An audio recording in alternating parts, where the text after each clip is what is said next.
മത്തായി 11:29 എൻ്റെ നുകം വഹിക്കുക, എന്നിൽ നിന്നും പഠിക്കുക.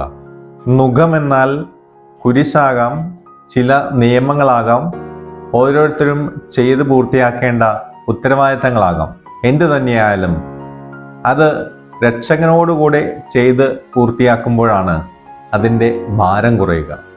ദൈവത്തെ ആരാധിക്കാനാണ്, സേവിക്കാനാണ് നിയമങ്ങൾ, നിയമത്തിൻ്റെ പരികൽപ്പനകൾ.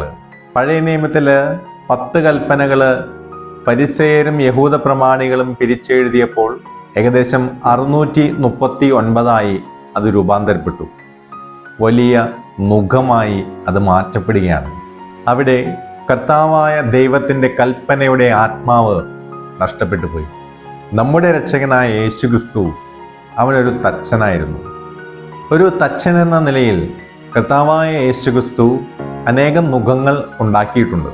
ഇങ്ങനെ പറയപ്പെടുന്നു, കർത്താവായ യേശുക്രിസ്തു നുകം ഉണ്ടാക്കുമ്പോൾ ആ ഉരുവിനെ കാണണമെന്ന് ആവശ്യപ്പെട്ടിരുന്നു. മറ്റ് ആശാരിമാർ അങ്ങനെയായിരുന്നില്ല. ഒരു പൊതു കണക്കിന് ഈ നുകമുണ്ടാക്കും. എന്നാൽ ക്രിസ്തുവാകട്ടെ ഉരുവിനെ കാണാതെ നുകം ഉണ്ടാക്കാറില്ല. ഓരോരുത്തരും വഹിക്കാൻ സാധിക്കുന്ന നുകത്തിൻ്റെ അളവും തൂക്കവും അവന് കൃത്യമായിട്ട് അറിയാം. എന്താണ് ഇതിൻ്റെ അർത്ഥം?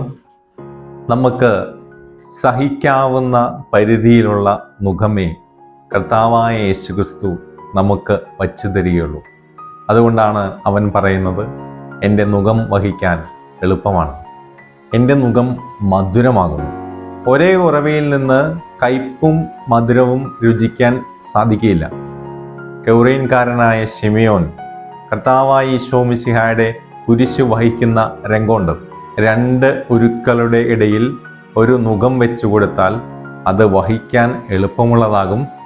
മാത്രമല്ല, ഈ നുകത്തിൻ്റെ അങ്ങേയറ്റത്ത് കർത്താവായ ക്രിസ്തു കൊണ്ടുതാനും. ആരിൽ നിന്നാണ് ഈ നുകം സ്വീകരിക്കുന്നത്? ആരോട് കൂടെയാണ് അത് വഹിക്കുന്നത്? അതാണ് അതിനെ മധുരമുള്ളതാക്കുക. സിസ്റ്റർ ജെസീറ്റ 1927 ഏപ്രിൽ 26 ഒരു സ്പാനിഷ് മിണ്ടാമഠത്തിൽ ചേർന്നപ്പോൾ അവൾക്ക് 19 വയസ്സ് പ്രായമായിരുന്നു. സ്പാനിഷ് ചലച്ചിത്ര രംഗത്തെ മിന്നുന്ന അഭിനേതാക്കളിൽ ഒരാളായിരുന്നു അവൾ. മിണ്ടാമഠത്തിൽ ദിവ്യകാരുണ്യ സക്രാരിക്ക് മുൻപിൽ നീണ്ട 85 വർഷം ചെലവിട്ടു. ഒരു ദിവസം അവൾ പരിശുദ്ധ ബെനഡിക്റ്റ് പാപ്പായെ കാണാൻ പുറത്തേക്കിറങ്ങി. മാധ്യമപ്രവർത്തകർ അവരെ സമീപിച്ച് ചോദിച്ചു, നീ ഇത്രയും കാലം അവിടെ എന്തു ചെയ്യുകയായിരുന്നു?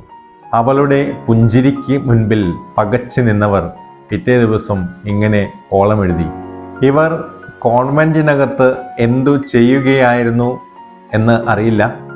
പക്ഷേ ജീവിതം മധുരതരമല്ലാത്ത ഒരാൾക്കും ഇത്രയും കാലം അവിടെ പിടിച്ചു നിൽക്കാനാകില്ല.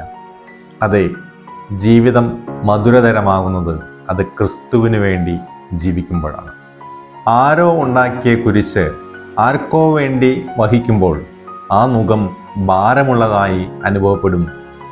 എന്നാൽ നല്ല തച്ചനായ കർത്താവായ മിശിഹ ജീവിതയാത്രയിൽ ഞാൻ വീണുപോകാതിരിക്കാൻ എനിക്ക് വേണ്ടി ആ നുകമുണ്ടാക്കി എന്ന ചിന്തയോടെ അത് വഹിക്കുമ്പോൾ ആ കുരിശ് രക്ഷയുടെ അനുഭവമായിട്ട് മാറും.